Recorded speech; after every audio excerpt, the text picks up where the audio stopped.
Hello guys, welcome back to my YouTube official channel Department of English. Today I am going to discuss about the most important class on speaking on spoken English, and this lesson is how to make a questioning.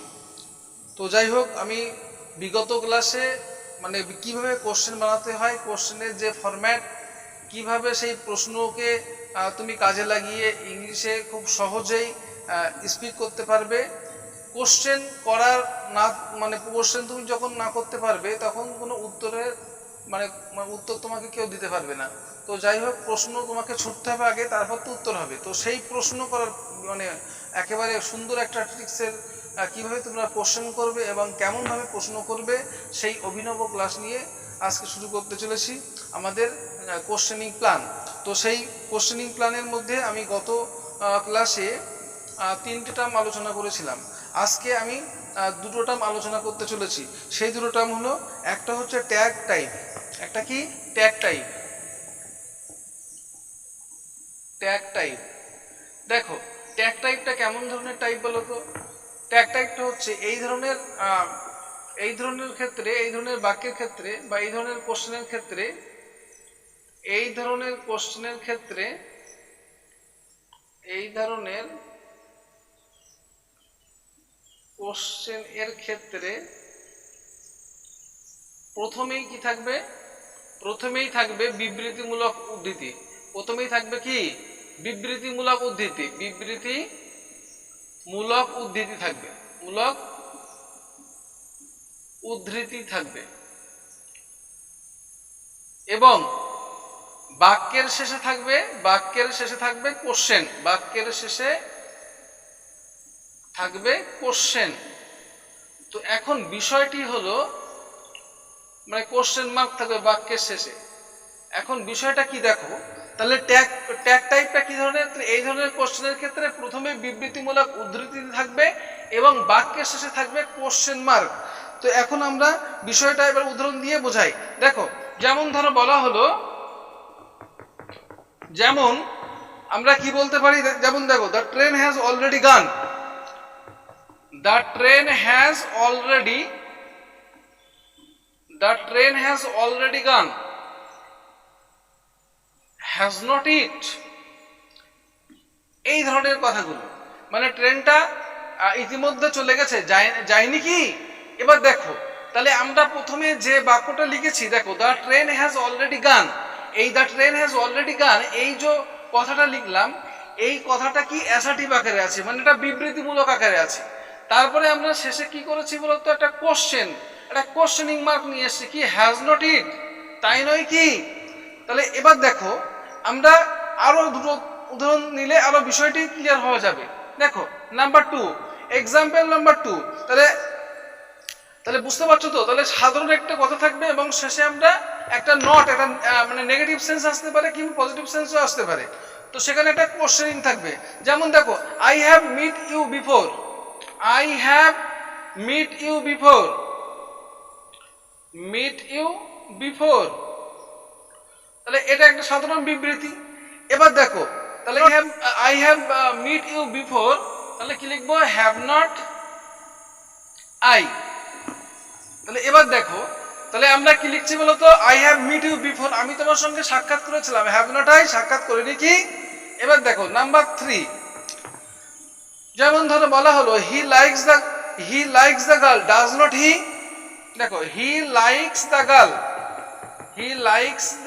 Girl, does not he? তাহলে সে মেয়েটাকে পছন্দ করে নাই কি? তাহলে এবার দেখো, তাহলে বিষয়টা এখানে আমরা কি দেখছি? ট্যাগ টাইপের যে কোশ্চেন, ট্যাগ টাইপের কোশ্চেনের যে ফরমেশনগুলো আমরা দেখতে পাচ্ছি, প্রথমে কি থাকবে বলতো? অ্যাসার্টিভ থাকবে। অ্যাসার্টিভ মানে একটা বিবৃতিমূলক উদ্ধৃতি, তার সঙ্গে কমা দিয়ে একটা নেগেটিভ সেন্সে প্রশ্ন করা থাকবে, যেটা দিয়ে বুঝতে হবে যে এই কোশ্চেন করার যে বিশেষ পদ্ধতি, এই বিশেষ পদ্ধতিকে বলে ট্যাগ কোশ্চেনিং। কি বলা হয়? Tag type questioning. এবার দেখো, আরো উদাহরণ দিলে বিষয়টি ক্লিয়ার হয়ে যাবে। দেখো, এক্সাম্পল নাম্বার 4, যেমন he did not live long here. He did not live long hair,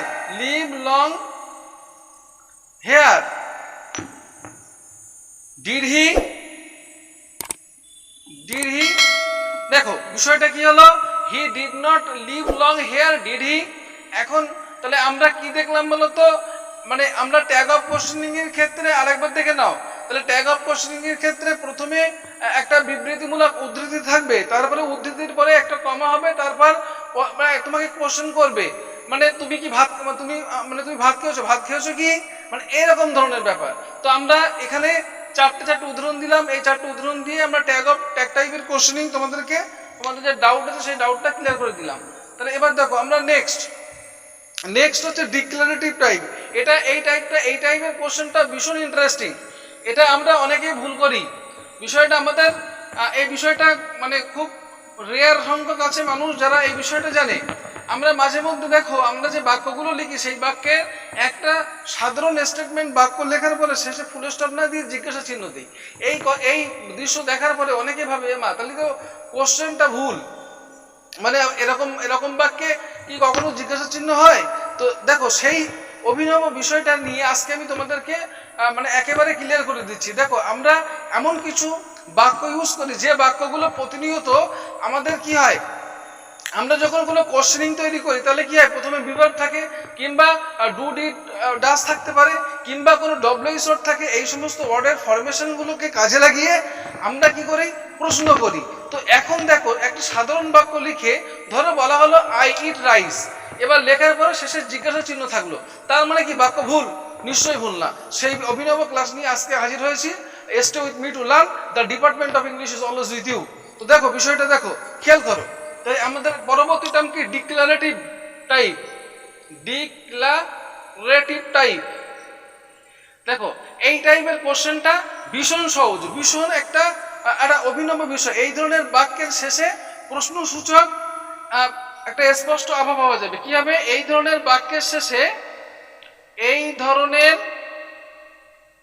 বাক্যের শেষে, এই ধরনের বাক্যের শেষে একটি প্রশ্নসূচক বা কোশ্চেন সূচক কি হবে, একটা উদ্ধৃতি প্রকাশ পাবে। তাহলে ডিক্লারেটিভ টাইপটা কি হবে, এই ধরনের বাক্যের শেষে একটি কোশ্চেন সূচক উদ্ধৃতি প্রকাশ পাবে।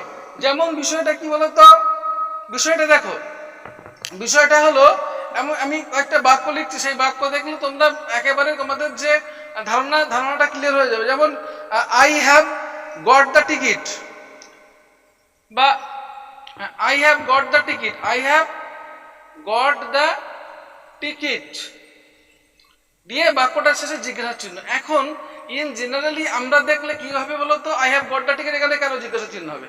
এটা একেবারে নর্মালি কি, এটা একটা ভুল বা ভ্রান্ত ধারণা। আমরা কি বলি, এমা এরকম একটা বাক্যে কি কখনো হয়? অবশ্যই হয়, কেন হবে না? দেখো এই ধরনের বাক্যগুলোকে কি বলে, ডিক্লারেটিভ টাইপ বলে। কি বলা হয় বলতো, declarative type.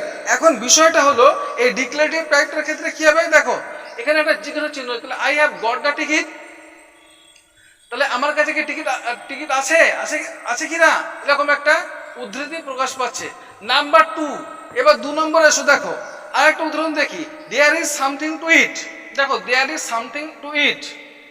Next example, there is something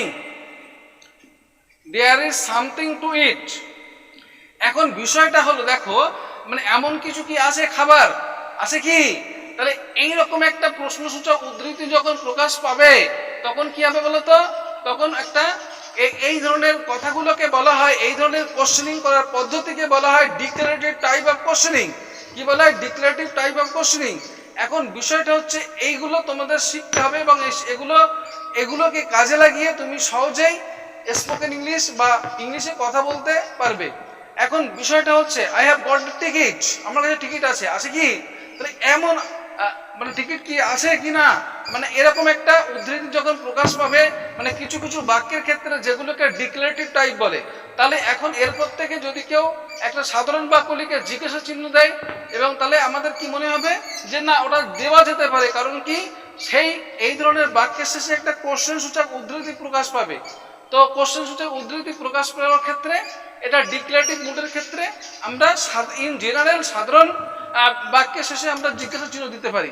তাহলে প্রত্যেকটা তোমরা প্রথম থেকে একেবারে ভিডিওটা শেষ পর্যন্ত দেখবে, আমরা কোনো জায়গায় স্কিপ করবে, স্কিপ করলে তোমাদের বোঝার ক্ষেত্রে অনেক রকম সমস্যা তৈরি হবে।